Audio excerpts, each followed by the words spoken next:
무슨 질문인지 잘 이해가 안 됐으니까. 이런 식으로 공부를 하면 시험을 잘 볼 수가 없고 내가 AL 정도 할 수 있겠는데 그냥 여러분들이 편한 대로 하셔도 상관이 없다. 무관하다. 저는요, 현재 인천공항에서 한국어 그리고 영어로 방송을 진행을 하는 한영 아나운서로 일을 하고 있고요. 실제로 여러분들이 공항에 가셨을 때 들리는 한국어 목소리 그리고 영어 목소리 중에 제가 있을 확률이 큽니다.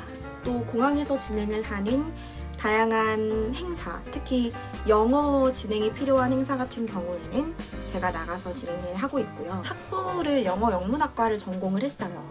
그래서 학부생일 때는 영어 과외나 아니면 학원 강사로 일을 했었고, 인천공항에 입사하기 전에 캐나다의 한 라디오 방송국에서 제 프로그램을 진행했던 경험이 있습니다. 영어 스피킹에 관련한 관심이 점점 늘고 있잖아요. 실제로 제 주변에서도 기업에 취업을 원하시거나 아니면 뭐 학업을 위해서도 오픽이나 토스 같은 영어 스피킹을 준비하시는 경우를 정말 많이 봤거든요. 영어의 중요성을 인식을 해서 기업들에서 토익을 그동안 주요한 지표로 삼았었고, 사실 지금도 토익은 굉장히 중요하잖아요. 그런데 토익만으로는 부족하다라는 게 이제 실무에서 느껴진 거겠죠. 실제로 고득점자, 토익 고득점자를 데려다가 일을 시켰더니 정작 말 한마디를 못하는 그런 상황들이 이제 많이 벌어지니까 기업들에서도 그럼 이제 스피킹 점수를 봐야겠다라는 생각을 하기 시작한 것 같습니다. 네, 그럼 그렇게 기업들이 공채에 영어 스피킹을 본다는 의미는 그만큼 영어 스피킹에 대한 중요성이 점점 늘어나고 있다. 앞으로 아마 오픽이나 토스를 보게 되실 분들이 점점 늘어날 것 같아요. 그래서 오픽을 준비를 해봤던 사람으로서, 그리고 여러분들이 얻고자 하는 AL을 받았던 사람으로서 제가 도와드릴 수 있는 좀 영상을 제작해보고 싶었습니다. 네, 그럼 학원에 대해서 좀 이야기를 해볼까요? 저는 학원을 다녔습니다. 학원을 대학생 때 졸업하기 전에 오픽이라는 시험에 대해서 전혀 모를 때 학원을 2주 정도 다녔었어요.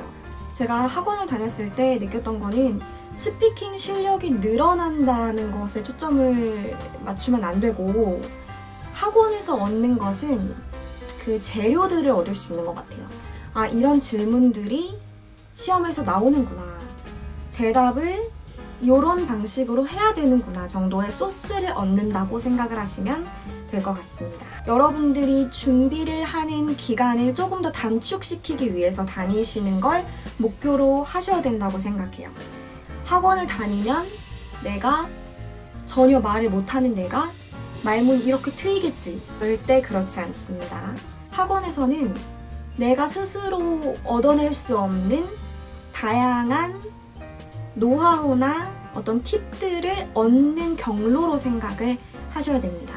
그래서 학원을 다녀야 되나요? 아닌가요?를 고민하고 계신 분들이 계시다면 저는 짧게, 보통 한 2주 정도 코스가 있을 거예요. 그 코스를 한 번 정도는 들어보시면 시험에 대한 이해도도 확실히 높아지실 거고, 어떤 소스, 그러니까 내가 말할 수 있는, 내가 답변을 만들 수 있는 재료들을 얻는데 도움이 되실 것 같습니다. 하지만 학원을 한 차례 다니셨던 분들은 그 교재를 사용해서 그냥 공부를 하셨으면 좋겠어요. 또 다니시고 또 다니시는 거는 별로 크게 의미가 없을 것 같다는. 자, 그러면 오픽을 보기 위해서 준비 기간 어느 정도로 잡아야 되느냐?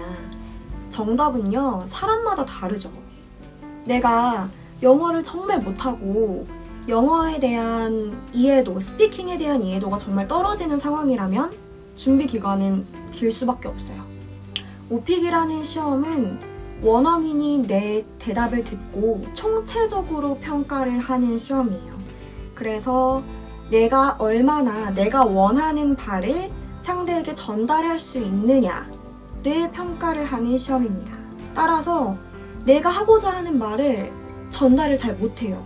말하면서 내가 답답해. 이러면은 좋은 점수를 사실 얻기는 힘든 거죠.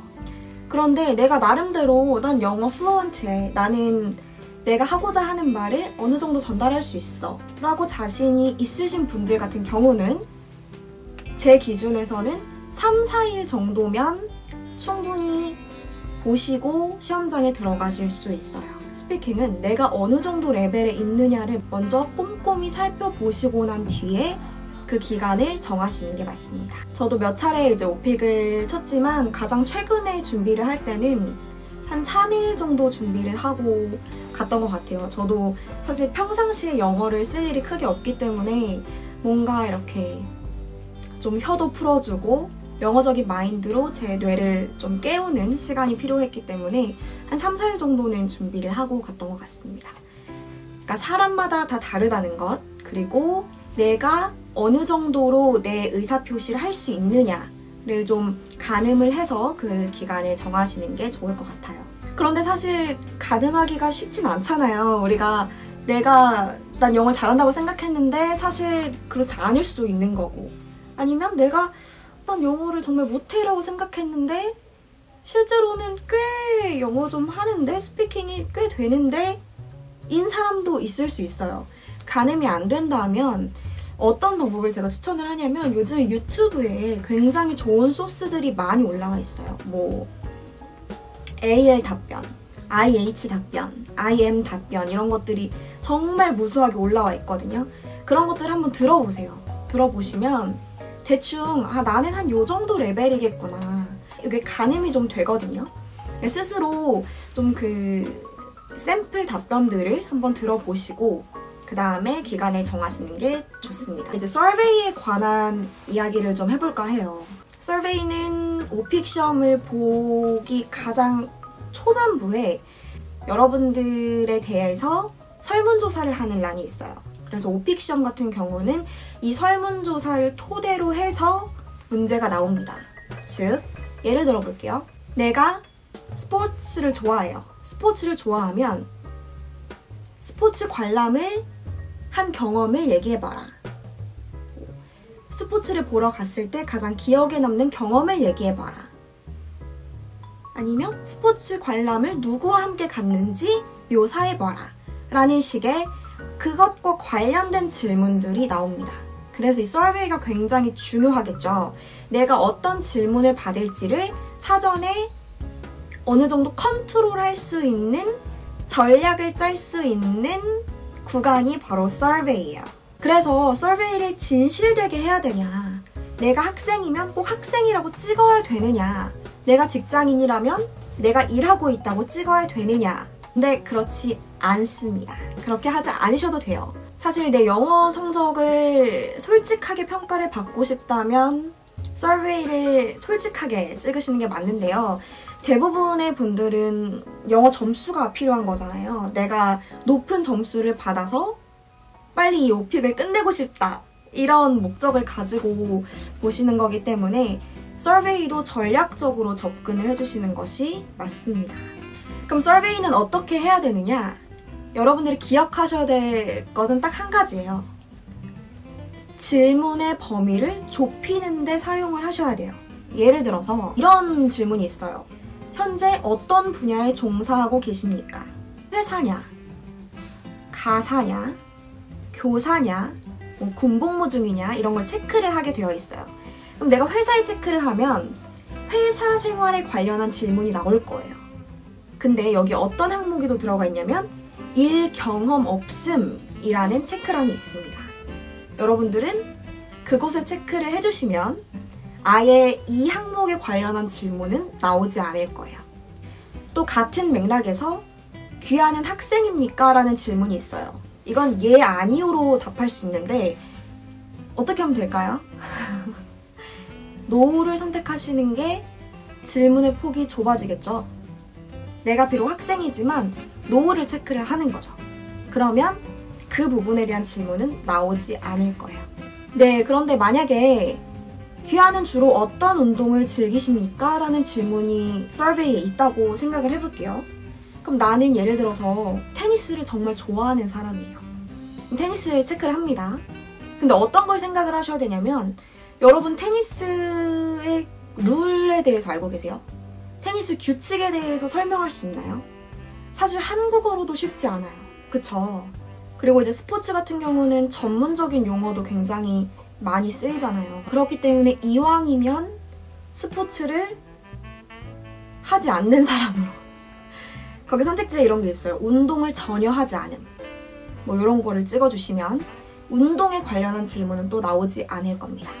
이런 식으로 좀 쉬운 질문을 받을 수 있도록, 쉬운 이슈로, 내가 준비한 이슈로 질문을 받을 수 있도록 추릴 수 있는 부분이 바로 서베이라고 생각하시면 됩니다.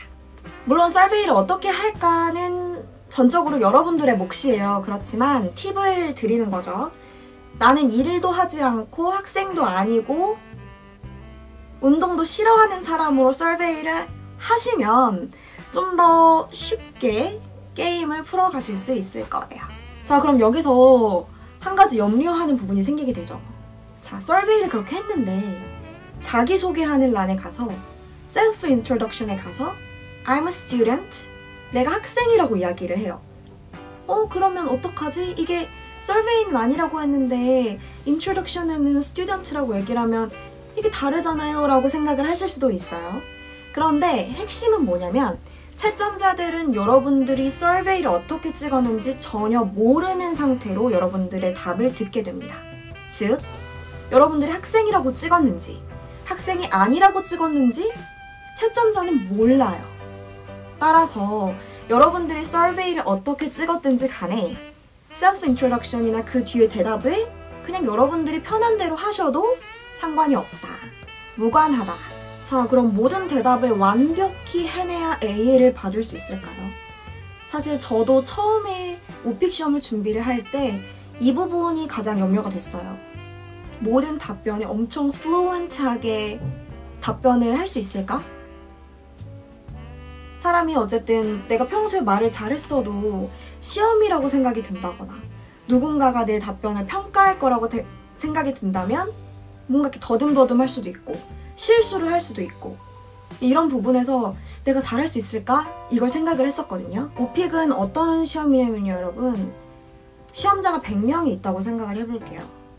그러면 시험자 1번, 시험자 2번부터 해서 100번까지 있다고 했을 때 채점자는 1번 시험자의 1번 답, 2번 시험자의 1번 답, 3번 시험자의 1번 답 이렇게 해서 1번 답을 쫙 들으면서 비교를 해서 점수를 매기고 2번 답을 쫙 들으면서 비교를 해서 점수를 매기고 하는 방식으로 하지 않아요.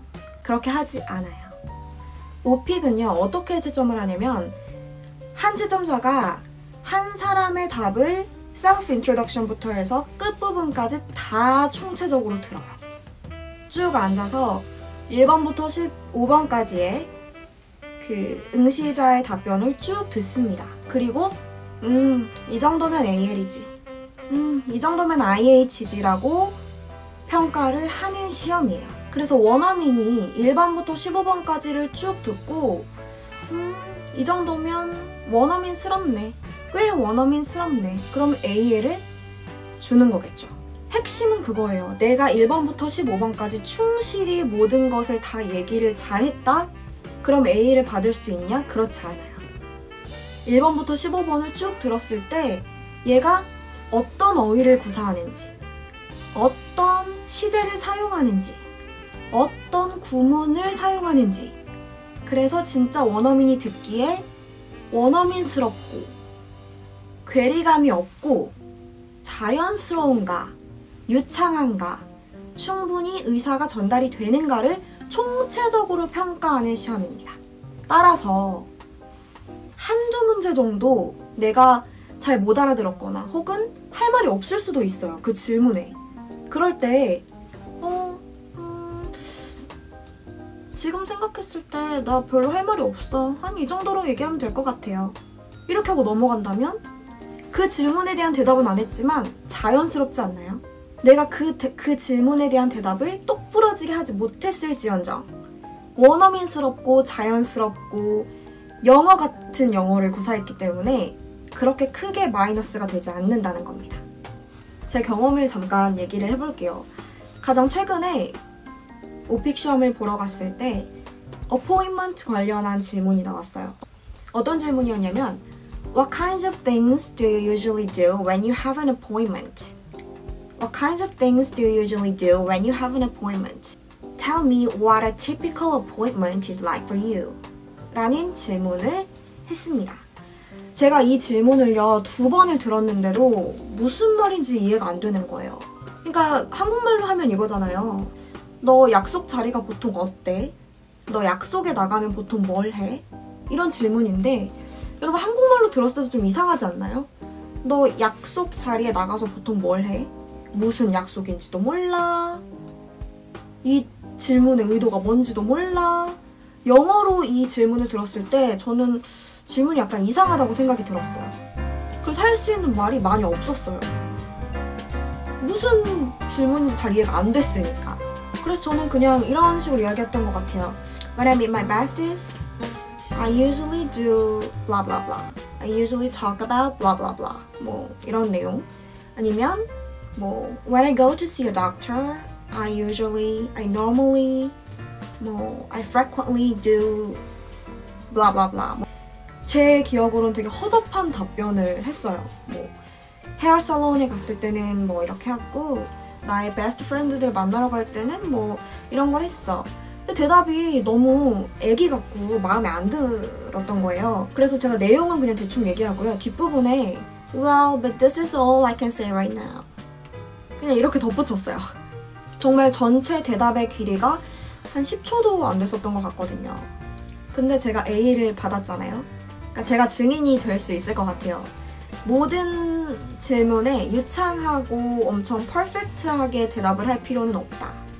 다만 내가 잘 대답을 할 수 없는 질문이 나왔을 때 그때 내가 어떻게 대응을 하느냐. 그냥 여유있게 내가 얘기할 수 있는 거는 이 정도인 것 같아. Well, this is all I can say right now. 이렇게 그냥 여유있게 얘기할 수 있는지 이것이 더 중요한 포인트인 것 같습니다.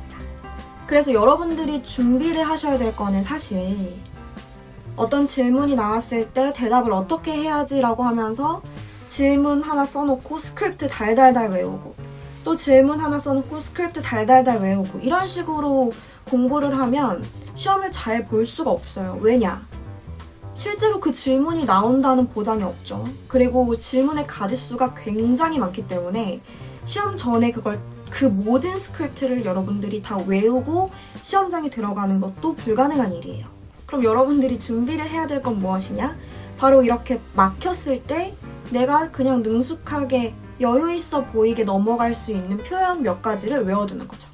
네, 그 쓸모있는 표현들은 제가 2탄을 통해서 여러분들에게 전달해드릴게요. 너무 걱정하지 않으셔도 될 것 같아요. 오픽이라는 시험은 사실 모두가 A를 충분히 받을 수 있는 시험입니다. 어느 정도 해야 A를 받느냐, 사실 어떤 채점자를 만나느냐도 중요할 수 있거든요. 어떤 사람은 이 정도면 AL이라고 생각할 수 있지만 어떤 사람은 아니야, 아직은 IH군 이렇게 생각할 수도 있는 거니까요. 그러면 여러분 확실한 건요, 여러분들이 AL 모범 답변 이렇게 해서 유튜브로 한번 들어보시면 실상 그렇게 네이티브스럽지 않다는 거예요. 굉장히 발음도 정직하고 약간은 더듬더듬 되는 것 같고 아니면 중간에 계속 커렉션을 자기 나름대로 이렇게 계속 수정을 하면서 이야기를 한다. 그래서 계속 말이 끊긴다. 그럼에도 AL을 받았다고 이렇게 올린 케이스들이 굉장히 많거든요. 즉, 우리 모두가 가능하다는 뜻입니다. 네, 오픽 2탄에서는 오픽 AL을 위한 액추얼한 표현들, 여러분들이 실질적으로 시험장에 가셔서 사용할 수 있는 유용한 팁들을 준비해봤습니다. 그럼 다음 화에서 만나요. See you guys!